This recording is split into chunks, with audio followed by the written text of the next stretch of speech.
చూశాడు ఆ దేవుడే, నీ కొరకు చూశాడు ఆ దేవుడే. ప్రభునందు ప్రియమైన దేవుని పిల్లారా, కంటికి కనబడని లోకాలు నిజముగా ఉన్నాయా? అంశం పేరు మరొకసారండి. కంటికి కనబడని లోకాలు నిజముగా ఉన్నాయా? ప్రియులారా, కంటికి కనబడని లోకాలు నిజముగా ఉన్నాయా అనే సందేహం మనలో చాలా మందికి ఉంటుందండి. ఎందుకంటే అవి కనిపించే లోకాలు కావు. ఇంతకు లోకాలు ఎన్ని? మనకు కనిపించని లోకాలు ఏవి అని మనం ఆలోచిస్తే 3 లోకాలు ఉన్నాయండి. అందులో మొదటిది పరలోకం, రెండవది భూలోకం, మూడవది పాతాళ లోకం. ఇందులో కనిపించే లోకం మనం ఉన్న భూలోకం. కనిపించని లోకాలు పరలోకం, పాతాళం. ఈ 3 లోకాలను కలిగించింది దేవుడేనండి. దేవుడున్న లోకం పరలోకం, మనుషున్న లోకం భూలోకం. మనిషి తప్పు చేస్తే లేదా పాపం చేస్తే వెళ్ళే లోకం నరకం అండి, పాతాళంలో ఉన్నటువంటి నరకం. మంచి పనులు చేస్తే పరలోకానికి వెళతాం, చెడ్డ పనులు చేస్తే నరకానికి వెళతామని మనం మాట్లాడుకుంటూ ఉంటాం. నిజంగా స్వర్గం, నరకం ఉన్నాయని నమ్మేవారు కొందరైతే అవేమీ లేవనేవారు మరికొందరు మంది ఉన్నారండి. ఈ లోకాలను గూర్చి చెప్తే కొంతమంది వినడానికి కూడా ఇష్టపడరు. ఎందుకంటే అవి కనిపించడం లేదు, అవి ఉన్నాయో లేవో అని. వారి ఉద్దేశం ఏమిటి అంటే, భూమి మీద సుఖంగా బ్రతికితే అదే స్వర్గం, బాధలతో బ్రతికితే అదే నరకం అని అనుకుంటున్నారండి. భూమి మీద మనిషి జీవితంలో సుఖాలు, దుఃఖాలు కలిసి ఉంటాయి. కానీ పరలోకం, నరకం అనేది ఎన్నటికి కూడా కలవవు అని మనం తెలుసుకోవాలండి. పరలోకం, నరకం అనేటువంటి 2 పదాలను మనం పుట్టిన నాటి నుండి మనం విన్న పదాలేనండి. మరి మాటలు విన్నాము గాని పరలోకం, నరకం అనే లోకాలను మనం ఎప్పుడు కూడా చూడలేదు. అలా చూడని వారిగా క్రైస్తవులుగా మనమే కాదండి, క్రైస్తవేతరులు కూడా ఎవ్వరు కూడా చూడలేదు. మనిషి దేనినైనా చూస్తేనే నమ్మగలడు, చూడని వాటిని నమ్మలేడండి. మరి చూడని వాటిని తెలుసుకొని మనిషి చూసి నమ్ముతున్నాడు. అలా నమ్మడాన్ని బైబిల్ భాషలో దానిని విశ్వాసం అంటారు. మన భాషలో చెప్పాలంటే దానిని నమ్మకం అంటామండి. ఇంతకు విశ్వాసం అంటే ఏమిటి అని మనం పరిశుద్ధ గ్రంథాన్ని ప్రశ్నిస్తే దేవుడు రాయించిన ఒక అద్భుతమైన మాట చూద్దామండి. హెబ్రీయులకు రాసిన పత్రిక 11వ అధ్యాయము 1 నుంచి 3 వచనాల వరకు చూద్దాము. హెబ్రీయులకు రాసిన పత్రిక 11వ అధ్యాయము 1 నుంచి 3 వచనాల వరకు. విశ్వాసమనున్నది నిరీక్షింపబడు వాటి యొక్క నిజ స్వరూపమును, అదృశ్యమైనవి ఉన్నవనుటకు రుజువునై ఉన్నది. దానిని బట్టియే పెద్దలు సాక్ష్యము పొందిరి. ప్రపంచములు దేవుని వాక్యము వలన నిర్మాణమైనవనియు, అందును బట్టి దృశ్యమైనది కనబడెడు పదార్థములచే నిర్మింపబడలేదనియు విశ్వాసము చేత గ్రహించుచున్నాము. విశ్వాసము, నిరీక్షణ 2 కూడా జంట పదాలండి. వాటిని మనం విడదీయలేము. మనకి ఫిజిక్స్‌లో చర్య, ప్రతిచర్య, యాక్షన్ అండ్ రియాక్షన్. చర్య ఉంటే తప్పకుండా ప్రతిచర్య ఉంటుందండి. అలాగే విశ్వాసము, నిరీక్షణ 2 కూడా జంట పదాలుగా ఉంటూ విడదీయలేనటువంటి పదాలండి. విశ్వాసం అంటే దేనిని పొందుకోవటం కోసం నిరీక్షణ కలిగి అంటే ఎదురు చూస్తూ ఉన్నామో వాటి యొక్క నిజ స్వరూపమే విశ్వాసం అండి. అదృశ్యమైనవి కంటికి కనబడనివి ఉన్నాయి అనుటకు రుజువుగా ఉన్నదండి. మరి ఏవి అదృశ్యమైనవి అంటే పరలోకం మనకి అదృశ్యంగానే ఉంది, కనిపించటం లేదు. నరకం కనిపించటం లేదు. దేవుడు కనిపించటం లేదు. యేసుక్రీస్తు వారు కనిపించటం లేదు. పరిశుద్ధాత్మ దేవుడు కనిపించటం లేదు. దయ్యము కనిపించటం లేదు. దేవదూతలు కూడా కనిపించటం లేదండి. అంటే ఇవేవి కనబడవు. అయినా ఉన్నవని మనం నమ్మడమే విశ్వాసం అండి. చనిపోయిన తర్వాత మరొక లోకం ఉందని నమ్మకాన్ని కలిగి ఉండడమే విశ్వాసంగా మనం భావించుకోవచ్చు. ప్రకృతిలో కొన్నింటిని మనం చూడగలం, కొన్నింటిని మనం వినగలం, కొన్నింటిని నమ్మగలమండి. మరికొన్నింటిని అనుభవించి తెలుసుకోగలం. అయితే ప్రపంచములు దేవుని వాక్యము వలన ప్రపంచములనేసరికి జంతు ప్రపంచము, పక్షుల ప్రపంచము, మొక్కల ప్రపంచము, జలచరాల ప్రపంచము, మనుషుల ప్రపంచం ఇలా ప్రపంచములు కూడా దేవుని మాట వలన నిర్మాణమైనవండి. అందును బట్టి దృశ్యమైనది అంటే మన కంటికి కనబడుతున్న ప్రతి పదార్థము కూడా ఏమండి ఇవన్నీ కూడా కనబడని పదార్థాల నుంచి దేవుని మాట వలన మనందరి కోసం దేవుడు ప్రసాదించాడు అనేటువంటి విషయాన్ని మన విశ్వాసము ద్వారా తెలుసుకోవాలి. కాబట్టి కొన్నిటిని మనం ఎలా అనుభవించి తెలుసుకుంటామో కొన్ని సందర్భాలను మనం చూద్దామండి. కనిపించని గాలి ఉన్నదని మనమంతా కూడా ఒప్పుకోవాలి. ఎందుకంటే నేను మాట్లాడుతున్నాను అంటే గాలిని పీలుస్తున్నాను గాబట్టే నేను బ్రతికి ఉన్నాను, మాట్లాడుతున్నాను. మీరు కూడా అంతే గదండీ! వింటున్నారంటే ఈ ప్రకృతిలో దేవుడు పెట్టినటువంటి పంచభూతాలలో ఒకటి గాలి ఉంది. మరి కనిపించని గాలి, గాలికి కనిపించే స్వభావం లేదండి. అందుకనే కనిపించని గాలి ఉన్నదని మనం ఒప్పుకోవాలి. గాలిని మనం ఎప్పుడైనా చూసామా అని ఎవరన్నా ప్రశ్నిస్తే చూడలేదనే చెప్తాం. చూడనంత మాత్రాన గాలి ప్రకృతిలో లేదా? ఉంది గదండీ! గాలిని దేవుడు ప్రకృతిలో పెట్టాడు. మరి మనం పీల్చే గాలి ఒకటైతే, మనం విడిచిపెట్టే గాలి ఒకటండి. మనం పీల్చే గాలికి ఒక పేరుంది. దానిని ఆక్సిజన్ అంటారు. ఓటు. అదేవిధంగా మనం విడిచిపెట్టే గాలి ఉందండి. దానిని కార్బన్ డయాక్సైడ్ అంటే CO2 అని మనం పిలుస్తాం. అంటే పీల్చే గాలి వేరు, విడిచిపెట్టే గాలి కూడా వేరండి. మరి ఇది ఎవరైనా సరే భూమి మీద పుట్టిన ఎవరైనా ఒప్పుకోవాలి. అన్నింటికి కూడా మనం కారణాలను, సాక్ష్యాధారాలు కావాలంటే కొన్నింటికి దొరకవండి. కొన్ని మనం కనిపించకపోయినా నమ్మాలి. ఇక మరొక విషయాన్ని చూద్దాం.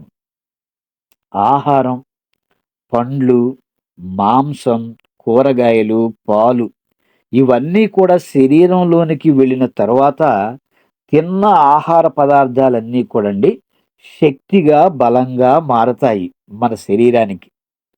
ఆ శక్తి, బలం మనకు కనిపిస్తుందా అంటే ఆ శక్తి గాని, బలం గాని మనకు కనిపించదండి. ఎందుకంటే శక్తికి, బలానికి కూడా కనిపించే స్వభావం లేదు. ఏదైనా మనం పని చేస్తున్నామంటే మనకు శక్తి ఉంది కాబట్టి మనం పని చేయగలుగుతున్నాం. అంటే శక్తిని, బలాన్ని కూడా మనం చూపించండి అంటే ఎవరు కూడా దానిని చూపించలేరు. కనిపించే స్వభావం వాటికి లేదండి. ఇక మరొక సందర్భాన్ని ఆలోచిస్తే మనల్ని కన్న తల్లిదండ్రులు ఎవరు అంటే పలానా తల్లికి, తండ్రికి పుట్టాను అని మనం చెప్పగలమండి. ఎందుకంటే వాళ్ళు మన కంటికి కనిపిస్తున్నారు కాబట్టి. ఇక మన తల్లిదండ్రుల నాన్నగారు, తాతగారు, ముత్తాత వరకు మనం చెప్పగలం. ఎందుకంటే వాళ్ళు ఉన్నారని. ఇక అంతకంటే ఇంకా కొన్ని సంవత్సరాలు మనం వెనక్కి వెళితే, మనం వారి గురించి చెప్పలేమండి. వారి పేర్లు కూడా మనకు తెలీదు. వారి పుట్టు పూర్వత్రాలు కూడా మనకు తెలీదండి. అయినా వాళ్ళు ఉన్నారని మనం నమ్ముతున్నాం. అంటే ప్రతిదీ కూడా నమ్మకం మీదే ఆధారపడి ఉంటుందండి. నమ్మకం అనేది భక్తి జీవితంలో చాలా ప్రధానమైనదనమాట. ఇక మరొక సందర్భాన్ని చూస్తే నిమ్మ, మామిడి, చింతపండు ఏవండీ?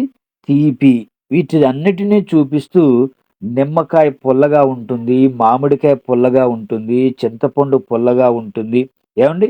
అని మనం పులుపు అని చెప్పగలమండి. మరి పులుపును చూపించమంటే మనం చూపించగలమా? ఏవండీ? తీపిని చూపించమంటే మనం చూపించగలమా? కారాన్ని మనం తిని అనుభవించి చెప్పగలం. కారం ఎక్కువగా ఉందా? తక్కువగా ఉందా అని. ఉప్పుని కూడా మనం అనుభవించి చెప్పగలం రుచి. ఏవండీ ఎక్కువగా ఉందా? తక్కువగా ఉందని. చేదు గాని, ఇలాంటివన్నీ కూడండి ఆ పదార్థాలను చూపిస్తూ కాకరకాయ చేదండి, పంచదార తీపండి, మిరపకాయల కారమండి, నిమ్మకాయ పులుపండి అని మాటల్లో చెప్పడం కాదండి. వాటిని మనం అనుభవించి చెప్పాలి తప్ప, కంటితో మనం వాటిని చూపించలేమనమాట. ఏవండీ వాసన, వాసననేది మనం ముక్కుతో చూసి చెప్పగలం. అంతేగాని వాసన నాకు చూపించమంటే ఏవండీ? వాసన కూడా మనం అనుభవించి అక్కడ ఉన్నటువంటి ఆ గాలిని మనం పీల్చి మంచి వాసనో, చెడు వాసనో ఏదో మనం చెప్పగలం. కానీ ఆ వాసనను చూపించమంటే మనం ఎలా చూపించగలం చెప్పండి? అంటే కొన్ని మన కంటికి కనిపించకపోయినా మనం ఉన్నాయని నమ్మాలి. కొన్నిటిని మనం అనుభవించి చెప్పాలండి. ఇక కంటికి కనిపించకపోయినా మన శరీరంలో పురుగులున్నాయండి. అందరి శరీరాల్లో పురుగులున్నాయి. ఎలాంటి పురుగులంటే నులుపురుగులండి. అదేవిధంగా సూక్ష్మ క్రిములనేవి ప్రతి ఒక్కరి శరీరంలో ఉన్నాయి. మరి అవన్నీ మన కంటికి కనిపిస్తున్నాయా? వాటిని మనం మన కంటితో చూడగలమా? మన కంటితో చూడలేమండి. చూడలేనంత మాత్రాన శరీరంలో పురుగులు లేవంటారా? ఉన్నాయి గదా! ఆ పురుగులను చూడడానికి ఒక పరికరం ఉంది. దాన్ని మనం మైక్రోస్కోప్‌తో చూడగలం. మైక్రోస్కోప్‌తో మన శరీరంలో రక్తంలో ఉన్నటువంటి లేకపోతే యూరిన్‌లో ఉన్నటువంటి ఇన్ఫెక్షన్ మనం చూడాలి అంటే అవి కూడా అండి చిన్న చిన్న సూక్ష్మాతి సూక్ష్మమైనటువంటి పురుగులనమాట. వాటిని మన కంటితో చూడలేమండి. కానీ మైక్రోస్కోప్‌లో పెట్టి చూస్తే ఆ పురుగులు, ఆ సూక్ష్మ జీవులు మనకి పెద్దగా కనిపిస్తూ ఉంటాయి.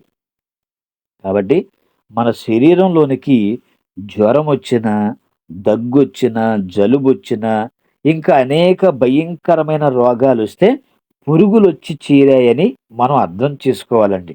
ఎందుకంటే వాటిని మనం మైక్రోస్కోప్ ద్వారే చూడగలం. అంటే కొన్నిటిని చూడాలంటే అనుభవించి చెప్పాలి. కొన్నిటిని ఏవండీ? పరికరం లేనంత మాత్రాన సూక్ష్మ జీవులు లేనట్టు అని మనం మాట్లాడుకోకూడదండి. మనకు కనిపించనప్పుడు మైక్రోస్కోప్ ద్వారా చూసైనా సరే వాటిని తెలుసుకొని మనం చెప్తూ ఉన్నాము. ఇంతవరకు ఈ సందర్భాల్లో మనం మాట్లాడితే మన కంటికి అన్నీ కనిపించవు. కొన్ని మాత్రమే కనిపిస్తాయి. కనిపించనంత మాత్రాన లేవు అని మనం అనుకోకూడదండి. మరి మనందరిలో ఉన్న మహాశక్తి ఆత్మ ఈ మట్టి శరీరంలో నుండి వెళ్ళిపోయిందనుకోండి. ఆ శక్తి మనకి కనిపించదు. కనిపించకపోయినా ఆత్మ మనలో లేనట్టు ఉంది గదండీ! ఏవండీ కనిపించకపోయినా ఆత్మ మనలో ఉన్నంత కాలం మనం ఉంటాము. ఆత్మను ఈ ఆత్మ శరీరాన్ని విడిచిపెట్టి ఎళ్ళిపోతే ఆ శరీరం అనేది దేనికి కూడా పనికిరాదు. అంటే మనం ధరించుకున్న ఈ శరీరం అనే తొడుగును విడిచిపెట్టి వెళ్ళిపోతుంది ఆత్మ. మన ఆత్మ గురించి, శరీరం గురించి యేసుక్రీస్తు వారు ఏమని మాట్లాడుతున్నారో ఒక మాట చూద్దామండి. యోహాను సువార్త 6వ అధ్యాయము 63వ వచనం చూడండి. ఆత్మయే జీవింపజేయుచున్నది, శరీరము కేవలము నిష్ప్రయోజనము. ఆత్మ జీవించే కాలం అనంతకాలం. ఆత్మ కంటికి కనబడని మహాశక్తి అండి. మనం కొన్నిటిని చూడగలం, కొన్నిటిని అనుభవించి తెలుసుకోగలం. ఈ ప్రపంచానికి శరీరంలో ఉన్న శక్తి ఆత్మ అనేది ఎవ్వరికి కూడా కనిపించదండి. ఉదాహరణ చూస్తే ట్యూబ్ లైట్ వెలగడానికి కారణం కరెంట్ అండి. విద్యుత్ శక్తి అనమాట. ఆ శక్తి ఒక ప్రాంతం నుంచి మరొక ప్రాంతానికి, ఒక చోట నుంచి మరొక చోటకు శక్తి అనేది ప్రయాణం చేస్తూ ఉంటుందండి. ఏవండి? మరి ఆ శక్తి మన కంటికి కనబడదు. కానీ దాన్ని ముట్టుకుంటే షాక్ కొడుతుందండి. అంటే వెలిగే లైట్ గొప్పదా? వెలిగించే కరెంటు గొప్పదా? అంటే కరెంటు శక్తే గొప్పదండి. ఏవండి? మనలో ఉన్నటువంటి ఆత్మ గొప్పది శరీరం కంటే. ఈ శరీరం పని చేయాలి అంటే ఆత్మ ఉంటేనే శరీరం పని చేస్తుందండి. మరి ఆత్మ లేకపోతే శరీరానికి విలువ లేదు గదా! అలాగే కరెంట్ ఉంటేనే లైట్ వెలుగుతుంది. ఏవండి? వెలిగించే విద్యుత్ శక్తి గొప్పది గానీ, వెలిగేటువంటి లైట్ గొప్పతనం ఏమని చెప్పండి? కరెంటును అనుభవించి చెప్పాలి గదా! అన్నారని, మరి అనుభవించి చెప్పాలంటేనండి వైర్లు పట్టుకొని, ఏవండి? మనం టచ్ చేసి చూసి షాక్ కొట్టింది అని మనం అనుభవించి చెప్పకూడదండి. ఎందుకంటే శక్తది. ఆ శక్తిని ముట్టుకుంటే షాక్ కొడుతుంది. షాక్ కొడితే ప్రమాదం జరుగుతుంది. ప్రమాదంలో మనం మరణిస్తాం కూడా. కానీ ఈ కరెంట్ షాక్ కొట్టదులే. ఆ శక్తి మన ముందు ఏ పాటిదని మనం పట్టుకున్నామనుకోండి, షాక్ కొడుతుంది. మరలా మాట్లాడటానికి కూడా మనం ఉండము. అంటే ఆత్మ జీవింపజేయుచున్నది, శరీరం కేవలము నిష్ప్రయోజనము. అంటే ఆత్మ జీవించే కాలం ఎంతండి? అనంత కాలం జీవిస్తూనే ఉంటుంది. శరీరం అయితే కేవలం నిష్ప్రయోజనం అంటే ఎందుకు ప్రయోజనము కానిది. ఎప్పుడండి? ఆత్మ శరీరాన్ని విడిచిపెట్టినప్పుడు శరీరంతో ఎలాంటి ప్రయోజనం కూడా మనకి లేదు. ఒకవేళ ప్రయోజనం ఉంది అంటే ఆ శవంతో కూడా వ్యాపారాలు చేసేవారిని కూడా మనం చూస్తూ ఉంటామండి.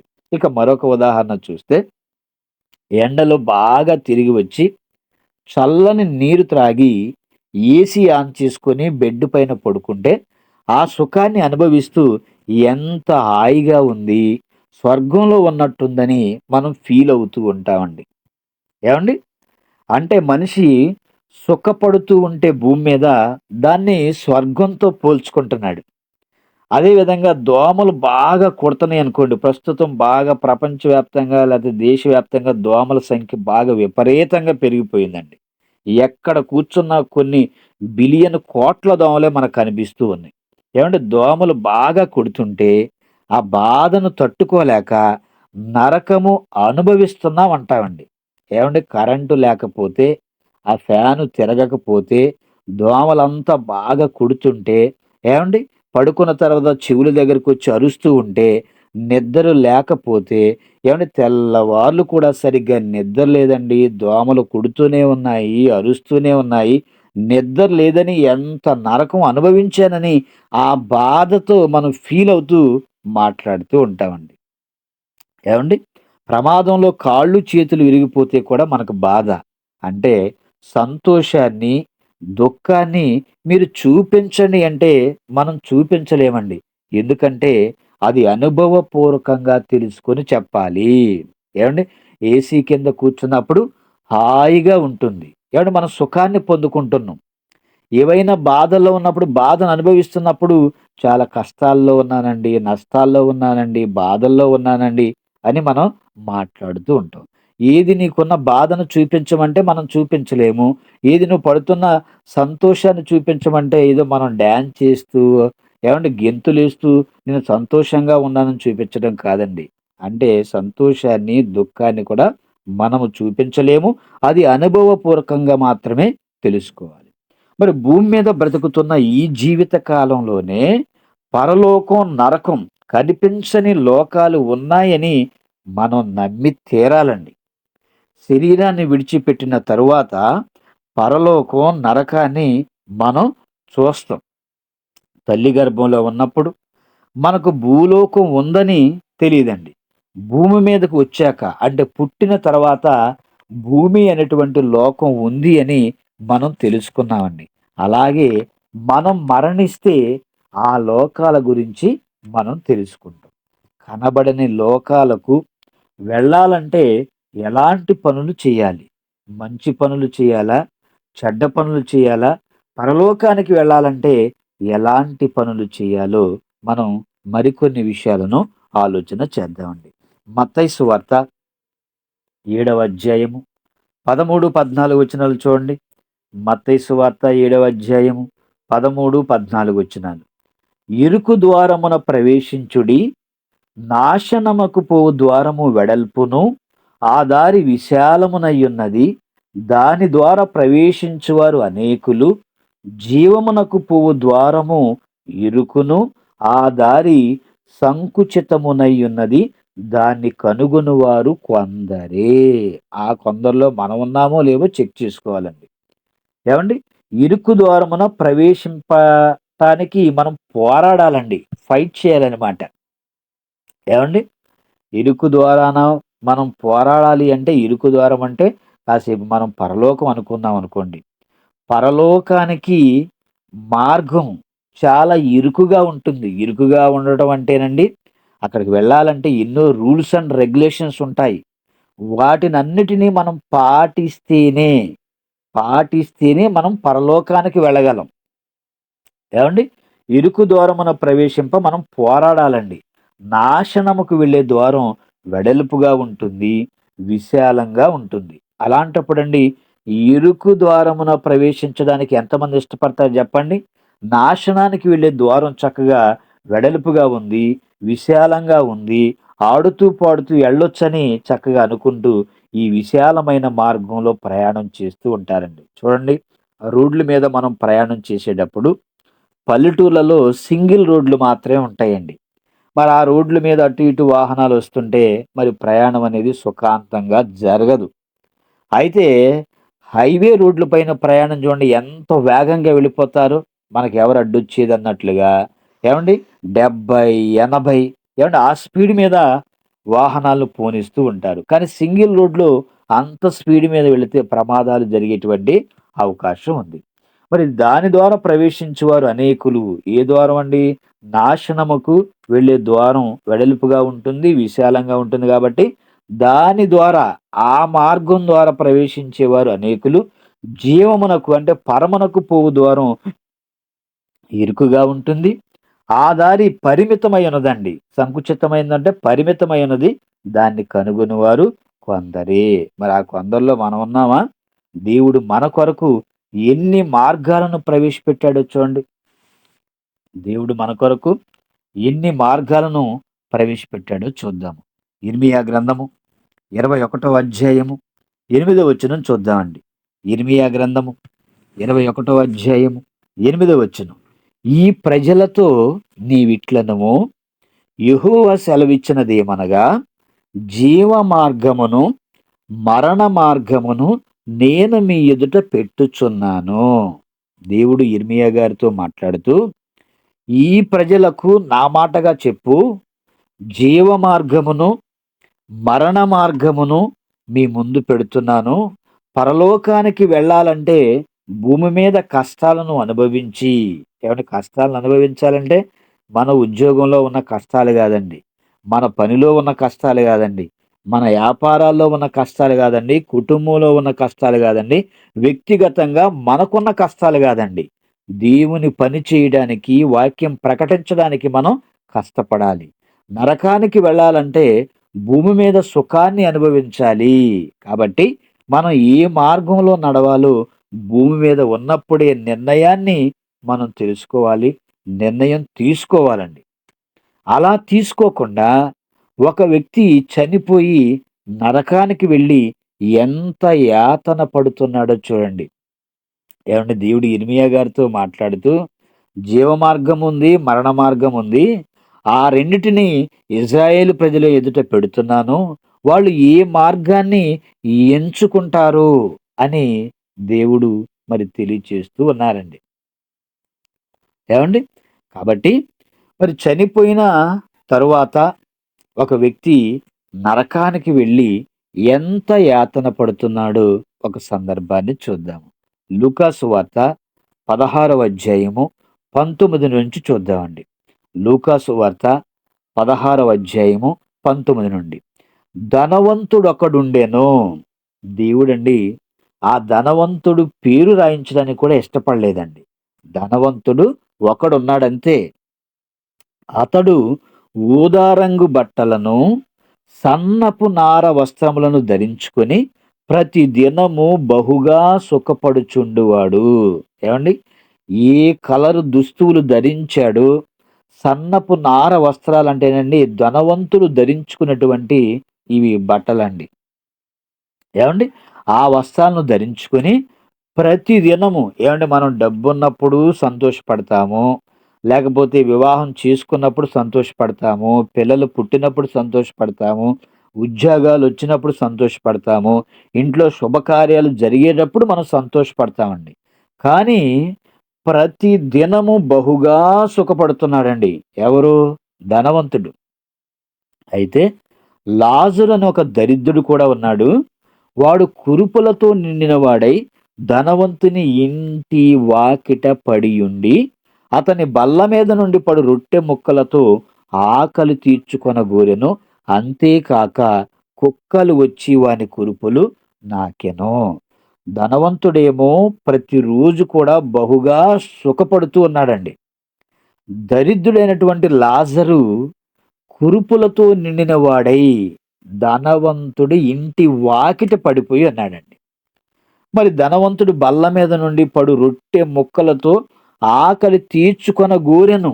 అంతేగాక కుక్కలొచ్చి ఏం చేస్తానండి, తన కురుపులు కూడా నాకుతున్నాయంటే ఎంత భయంకరమైన పరిస్థితులు మరి దరిద్రుడున్నాడో చూడండి. ఏమండి? అయితే కొంతకాలానికి దరిద్రుడు చనిపోయాడండి. చనిపోయిన వెంటనే మరి దేవుడు దేవదూతలను పంపించాడండి. దేవుడు దేవదూతలను పంపించాడు. దేవదూతల చేత అబ్రహాము రొమ్మున ఆనుకొనడానికి మరి దేవదూతలు పరలోకానికి పరదైసుకు వెళ్ళడానికి ఆహ్వానాన్ని పలుకుతూ ఆ దరిద్రుడైనటువంటి లాజరు గారిని తీసుకువెళ్ళి అబ్రహాము గారి రొమ్మున కూర్చొండబెట్టారండి. మరికొంత కాలానికి ధనవంతుడు కూడా చనిపోయాడు. చనిపోయిన అతన్ని తీసుకెళ్లి పాతిపెట్టేశారు. ఏమండి? అప్పుడు ధనవంతుడు ఎప్పుడైతే ఈ శరీరం శవంగా మారిపోయింది కండి, ఆత్మ వెళ్ళిపోయిన తర్వాత ఆ శవాన్ని తీసుకువెళ్ళి పాతిపెట్టిన తర్వాత ఆత్మ క్షణకాలంలోనే నరకానికి వెళ్ళిపోయిందండి. అప్పుడు అనుకున్నాడు, నేను ఏంటి పడుకున్నాను కదా, ఏంటి నేను కళ్ళు తెరిచి చూసేసరికి లోకమంతా మారిపోయింది ఏంటి అని ధనవంతుడు అనుకున్నాడండి. ఏమండి? అప్పుడు ధనవంతుడు ఎక్కడికి వెళ్ళిపోయాడండి? భూలోకంలో ఉన్న ధనవంతుడు ఇంటిలో ఆ గదిలో ఉన్నటువంటి ధనవంతుడు, లేకపోతే బెడ్ మీద ఉన్నటువంటి ధనవంతుడు శరీరాన్ని విడిచిపెట్టి ఆత్మ వెళ్ళిపోయేసరికి ఆ ఆత్మ ఎక్కడికి వెళ్ళిపోయిందండి? పాతాళములో బాధపడుచు. ఏమంటే పాతాళములో 3 స్థలాలు ఉన్నాయండి. నరకం ఉంది, అగాధం ఉంది, పరదైసు ఉందండి. ధనవంతుడు పాతాళములో బాధపడుచు కన్నులెత్తి దూరము నుండి అబ్రహామును అతని రొమ్మున ఆనుకుని ఉన్న లాజరును చూసి ఏమంటున్నాడో మనందరికీ తెలుసండి. కన్నులెత్తి దూరము నుండి అబ్రహామును అతని రొమ్మున ఆనుకుని ఉన్న లాజరును చూసి ఏమంటున్నాడో చూడండి. లాజరు నా ఇంటి వాకిట గదా పడి ఉన్నాడు. అదేంటి నేను లాజరు అబ్రహాము గారి రొమ్మున ఆనుకున్నట్లుగా నేను చూస్తున్నాను. నేనేమో నరకంలో ఉన్నానని మరి చూస్తూ ఏమని మాట్లాడుతున్నాడో చూడండి. 24వ వచనం, అదే అధ్యాయంలో 24వ వచనం. తండ్రివైన అబ్రహామా, నాయందు కనికరపడి తన వ్రేలి కొనను నీళ్లలో ముంచి నా నాలుకను చల్లార్చుటకు లాజరును పంపుము. ఏమండి? భూమి మీద ఎన్నో లీటర్ల వాటర్ తాగిన మనం, తండ్రివైన అబ్రహామా, నాయందు కనికరపడి తన వ్రేలి కొనను నీళ్లలో ముంచి నా నాలుకను చల్లార్చుటకు లాజరును పంపుము. నేను ఈ అగ్ని జ్వాలలో యాతన పడుచున్నానని కేకలు వేసి చెప్పాడండి. ఏమండి? ఇక్కడ చాలా స్పష్టంగా దేవుడు రాయించాడు. నేను అనగా ధనవంతుడు అగ్ని జ్వాలలో యాతన పడుచున్నానని కేకలు వేస్తూ చెప్తూ ఉన్నాడండి. కానీ భూమి మీద బ్రతికినప్పుడు ప్రతిరోజు బహుగా సుఖపడుచుండేటువంటి ధనవంతుడు నరకానికి వెళ్ళిపోయిన తర్వాత నీళ్ల కోసం ఆరాట పడుతూ ఉన్నాడండి. ఏవండి నిజంగా పాతాళ లోకంలో ఉన్నటువంటి నరకంలో నీళ్ళు ఎక్కడైనా దొరుకుతాయా? ఆ బాధను తట్టుకొనలేక లాజరు గారిని నా దగ్గరికి పంపించు. తన వ్రేలి కొనను ఏవండి కొనకు వేలి కొనకు నీళ్లు ఎక్కడ వస్తాయి చెప్పండి? వ్రేలిని నీళ్ళలో ముంచితే ఏదో ఒక చిన్న డ్రాప్ లాంటిది వస్తదండి. ఆ గోరు నుంచి కూడా డ్రాప్ కూడా సరిగ్గా పడదండి. నీళ్ళలో ముంచి నా నాలుకను చల్లార్చుటకు లాజర్‌ను పంపించమంటున్నాడంటే, ఆ నరకంలో ఎంత భయంకరమైనటువంటి బాధను అనుభవిస్తూ అడుగుతున్నాడో చూడండి. అప్పుడు అబ్రాహాము గారు ఏమంటున్నారు? మరి ప్రశ్న అడిగాడు గదా ధనవంతుడు. అబ్రాహాము గారు సమాధానం చెప్పాలి గదండీ! అందుకు అబ్రాహాము, కుమారుడా, నీవు నీ జీవిత కాలమందు నీకిష్టమైనట్టు సుఖము అనుభవించితివి. ఏమనిపించాడండి? సుఖము అనుభవించితివి. అలాగుననే లాజరు కష్టము అనుభవించెనని జ్ఞాపకము చేసుకొనుము. ఏవండి? ధనవంతుడేమో భూమి మీద సుఖాన్ని అనుభవించాడు. లాజరు కష్టాన్ని అనుభవించాడని జ్ఞాపకము చేసుకోమని అబ్రాహాము గారు చెప్తూ ఉన్నాడండి. ఇప్పుడైతే వాడు అనగా దరిద్రుడైనటువంటి లాజరు గారు ఇక్కడ నెమ్మది పొందుచున్నాడు. నీవు యాతన పడుచున్నావు. ఈ సందర్భంలో మీకు ఏమర్థం అవుతుందండి?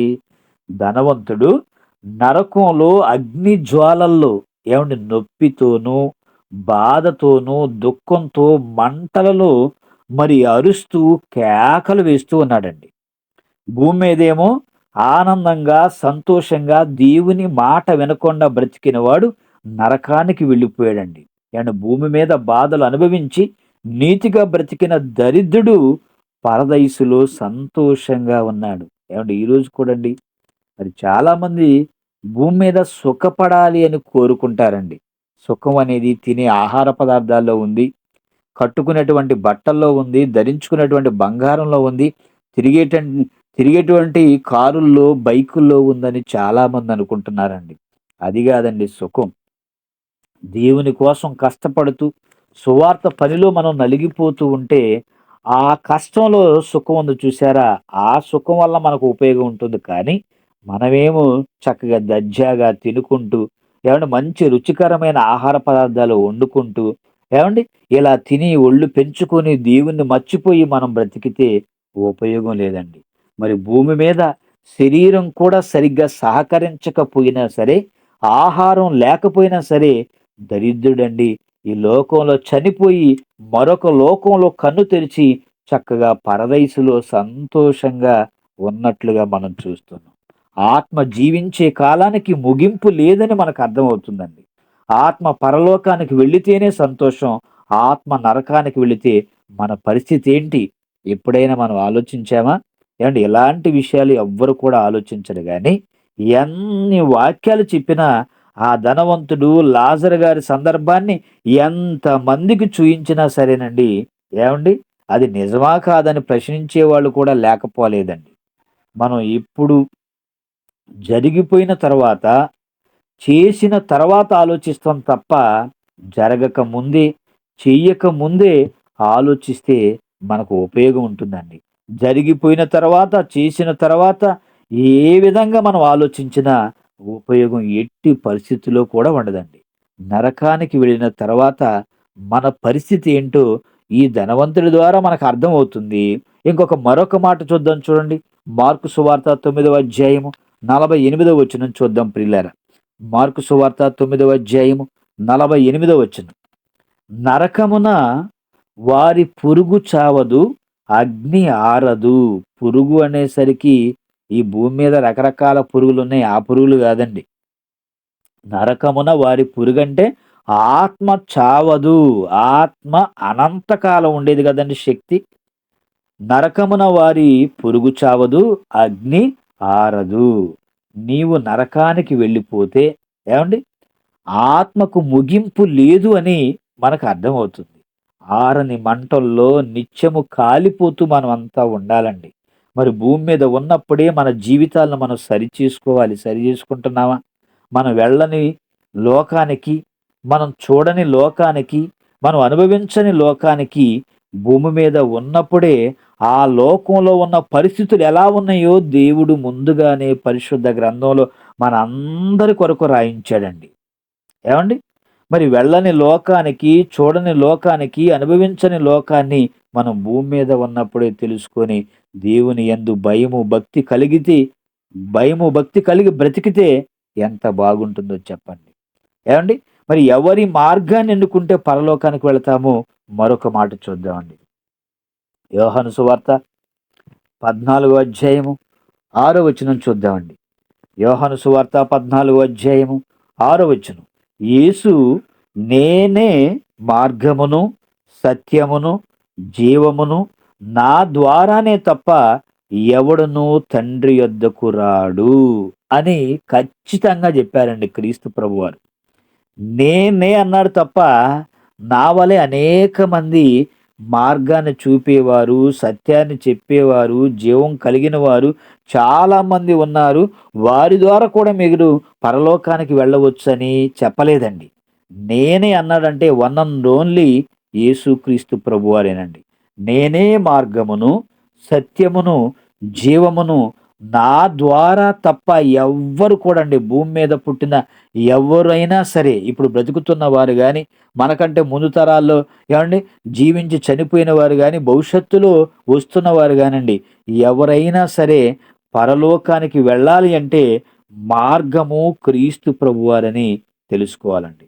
మరి క్రీస్తు ప్రభు మార్గాన్ని ఎన్నుకోవాలి. మరి ఆయన జీవితంలో ఎప్పుడు కూడా సుఖం లేదండి, సంతోషం లేదు, ఆనందం లేదు.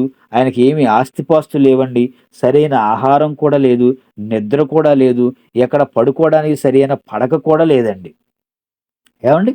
మరి భూమి మీద ఉన్న అన్ని దినాల్లో కూడా శరీరధారిగా ఎంతో వేదనతోనూ, అవమానాలు, నిందలు భరిస్తూనే క్రీస్తు ప్రభువారు బ్రతికారండి. తండ్రి పనిలో ఉండి, కష్టాన్ని భరించి, సర్వమానవాళికి మార్గము, సత్యము, జీవముగా ఆయన మనకు కనిపిస్తూ ఉన్నారండి.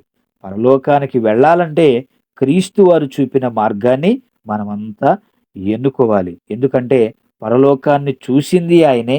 అక్కడి నుండి భూమి మీదకు తల్లి గర్భం ద్వారా వచ్చింది ఆయనే. మరలా మనలందరినీ అనగా నీతిమంతులందరినీ తీసుకొని వెళ్ళేది కూడా ఆయనేనండి. మరి క్రీస్తును అంగీకరించిన క్రైస్తవులంతా ఎలా ఉండాలో చూడండి. పేతురు గారు రాసిన మొదటి పత్రిక 4వ అధ్యాయము 16వ వచనాన్ని చూద్దామండి. పేతురు గారు రాసిన మొదటి పత్రిక 4వ అధ్యాయము 16వ వచనం. ఎవడైనను క్రైస్తవుడైనందుకు బాధ అనుభవించిన ఎడల అతడు సిగ్గుపడక ఆ పేరును బట్టియే దేవుణ్ణి మహిమపరచవలెను. ఎవడైనను క్రైస్తవుడైనందుకు, ఈరోజు క్రైస్తవులుగా మారాలంటే ఎంతమంది ఆలోచిస్తున్నారో చూడండి. క్రైస్తవుడిగా నేను మారితే బాప్తిసం తీసుకొని దొంగతనాలు విడిచిపెట్టాలి, మోసాలు విడిచిపెట్టాలి, హత్యలు చేయటం మానివేయాలి, పొరుగువారి మీద నిందలు వేయటం మానివేయాలి. ఏమండి? ఇలా ఆలోచిస్తూ చాలా మందిలో వాక్యాన్ని విని కూడా మారు మనసు పొందలేకపోతున్నారండి. ఏమంటే క్రైస్తవుడైనందుకు నీవు అబద్ధానికి దూరంగా ఉంటే, మోసానికి దూరంగా ఉంటే, మరొక పనికి దూరంగా ఉంటే, లంచాలు తీసుకోవడానికి దూరంగా ఉంటే, ఏమండి చిన్న చిన్న తప్పులు ఏ పొరపాట్లు చేయకోకుండా దూరంగా ఉంటే నీ మనసుకు ఎంత సంతోషం ఉంటుంది, ఎంత నెమ్మది ఉంటుంది, ఎంత ఆదరణ ఉంటుంది చెప్పండి. ఇవన్నీ మర్చిపోయి క్రైస్తవులైతేనండి అన్నీ విడిచిపెట్టాలంట కదా! అన్నీ విడిచిపెట్టాలి. విడిచిపెట్టి బ్రతికితేనే క్రైస్తవుడండి. ఏవండి? ఈరోజు చాలామంది మరి మారు మనసు పొందుకోలేకపోతున్నారు. ఏవండి? బాప్తిసం కూడా తీసుకోలేకపోతున్నారంటే ఇంకా లోకాన్ని విడిచిపెట్టడం లేదండి వాళ్ళు. ఏవండి? ఇన్ని సంవత్సరాలు అనుభవించిన తర్వాత కూడా ఇంకా లోకంలో ఏముందో చెప్పండి? మోసం తప్ప. మనిషే మాయలోడని దేవుడు చెప్పినప్పుడు ఇంకా మనుషులను నమ్మి మోసపోతున్నారు. డబ్బును నమ్ముకుంటే మోసపోతారని చెప్పినప్పుడు ఇంకా అదే డబ్బును నమ్ముతూ ఉన్నారండి. ఏమంటే మన అవసరాలకు అవసరం. కానీ అతిగా మనం ఆశపడితేనండి ఏదైనా సరే మనల్ని మోసం చేస్తుందనేటువంటి విషయం మనం తెలుసుకోవాలండి. కాబట్టి క్రైస్తవులుగా మారలేక ఇంకా వాళ్ళ జీవితాలను ముగించుకొని నరకానికి జారిపోతున్న వారిని కూడా మనం చూస్తున్నాం. చాలా బాధాకరమండి. ఇక్కడేమంటున్నారండి, ఎవడైనను క్రైస్తవుడైనందుకు చక్కగా హ్యాపీగా తిని పడుకోమని చెప్పట్లేదండి. బాధ అనుభవించిన ఎడల అతడు సిగ్గుపడక, ఆ బాధను బట్టి సిగ్గుపడక, ఆ పేరును బట్టి దేవుణ్ణి మహిమపరచాలి. ఏవండి? మనం దేవుని కోసం ఏమైనా బాధలను అనుభవిస్తున్నామా? ప్రారంభ కాలంలో ఉన్న సంఘాన్ని సంఘానికి గొప్ప హింసలు వచ్చినాయండి. హింస వచ్చింది ఆనాడు. మనం ఎక్కడికి వెళ్ళినా, సువార్తకు వెళ్ళినా అన్ని సౌకర్యాలు కూడా మనకు కరెక్ట్‌గా ఉండాలండి. లేకపోతే ఒప్పుకునే పరిస్థితి లేదు. ఈ రోజుల్లో కొంతమంది మరి సేవకులు కూడా కానుకలు ఎక్కువగా ఇవ్వాలని కూడా డిమాండ్ చేసేవారిని కూడా మనం చూస్తున్నాం. ఇవ్వకపోతే మళ్ళా వాళ్ళు పిలిస్తే వెళ్ళరండి. ఏవండీ? భూమి మీద ఈ చిన్న జీవితంలో ఉన్న బాధలు పోగొట్టుకుంటూ పెద్ద బాధ నరకంలోనికి మనం వెళ్ళక ముందే క్రీస్తు వారు చూపిన మార్గాన్ని మనం ఎన్నుకోవాలండి. మరి ఆ మార్గంలో నడవాలంటే ఎన్ని కష్టాలొచ్చినా, ఇబ్బందులొచ్చినా, నష్టపోయినా సరే క్రైస్తవుడైనందుకు బాధను అనుభవిస్తూ, ఆ బాధలో సంతోషాన్ని మనం చవిచూస్తూ దేవుణ్ణి మహిమపరిచేవారిగా ఉండాలండి. కానీ బాధొచ్చేసరికి ఏవండీ నేను దేవుని పని చేయను. ఎందుకు క్రైస్తవుడిగా మారాను. క్రైస్తవుడిగా మారేసరికి నాకింట్లో సరిగ్గా తినడానికి తిండి లేదు. కట్టుకోవడానికి బట్టలు లేవు.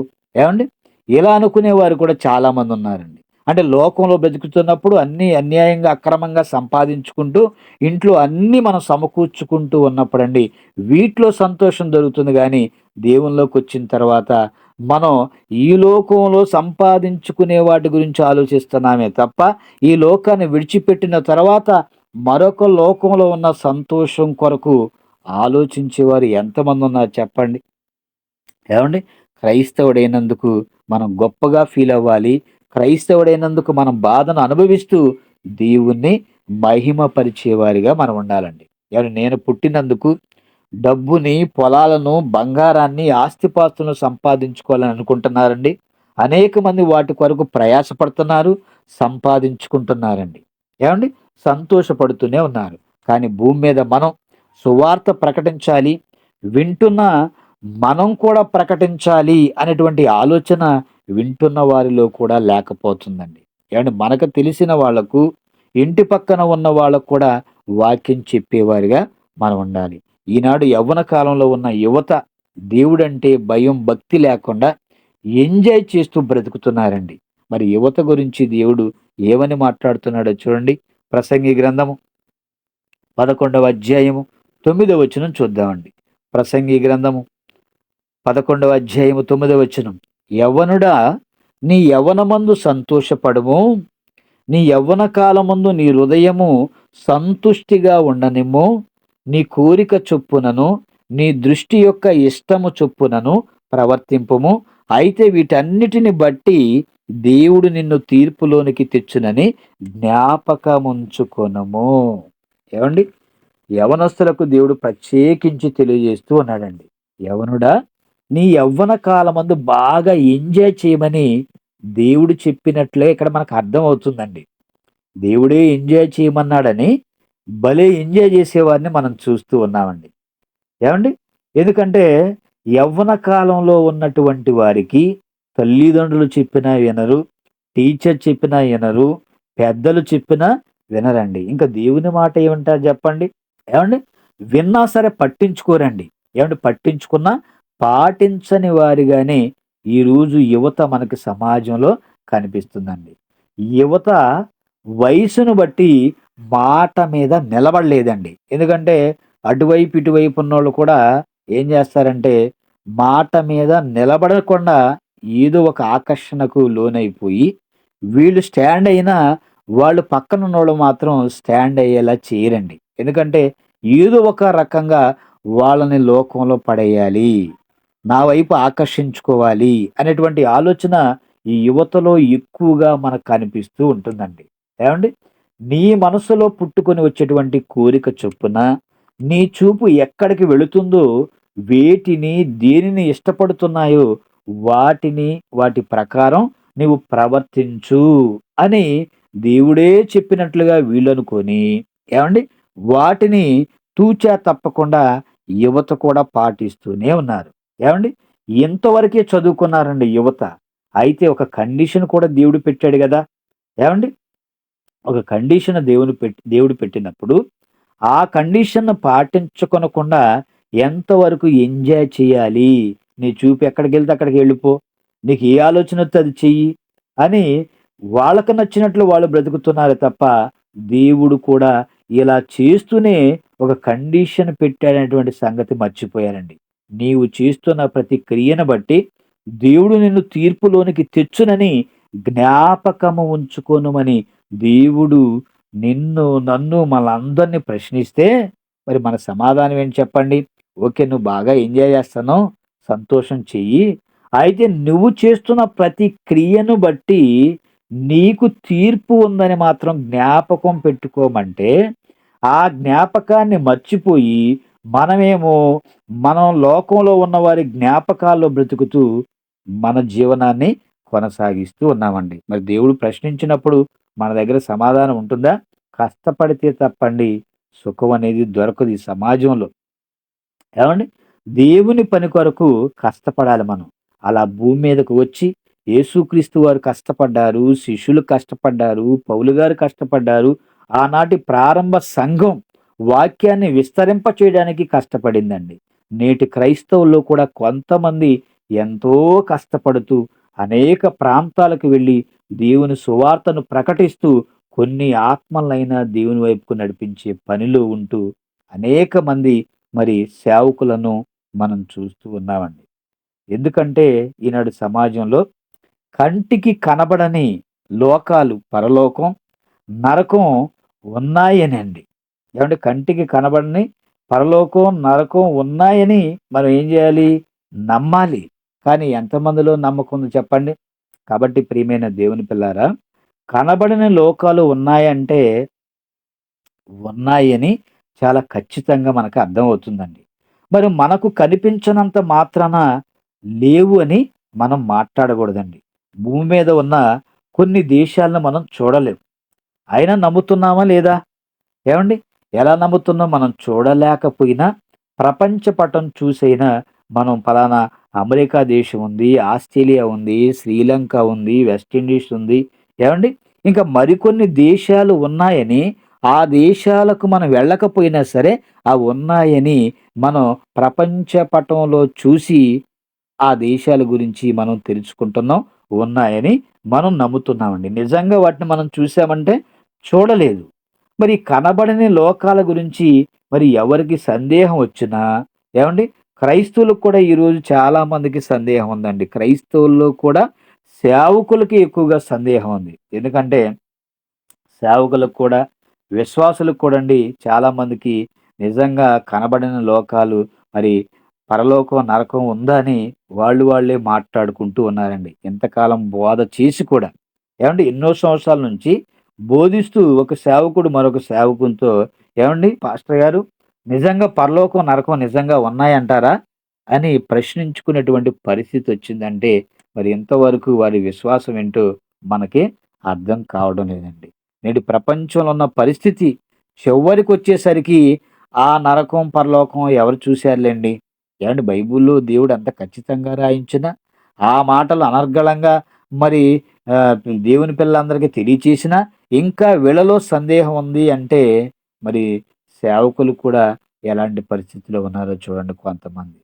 మన పిల్లలకు చిన్ననాటి నుండే మరి దేవుడిని, యేసుక్రీస్తు ప్రభువారిని, పరిశుద్ధాత్మ దేవుడు ఉన్నాడని, అదేవిధంగా పరలోకం, నరకం ఉంది అని, దేవదూతలు, దయ్యము ఉన్నాయని కూడా చెప్పి, వారిని దేవునిలో పెంచుతూ, భూమి మీద మనమంతా కూడా నీతిగా ఏవండీ మంచిగా బ్రతికితే, లేకపోతే బ్రతికేలా చేస్తే పరలోకానికి వెళతామని మనం మన పిల్లలకి నేర్పించేవారిగా ఉండాలండి.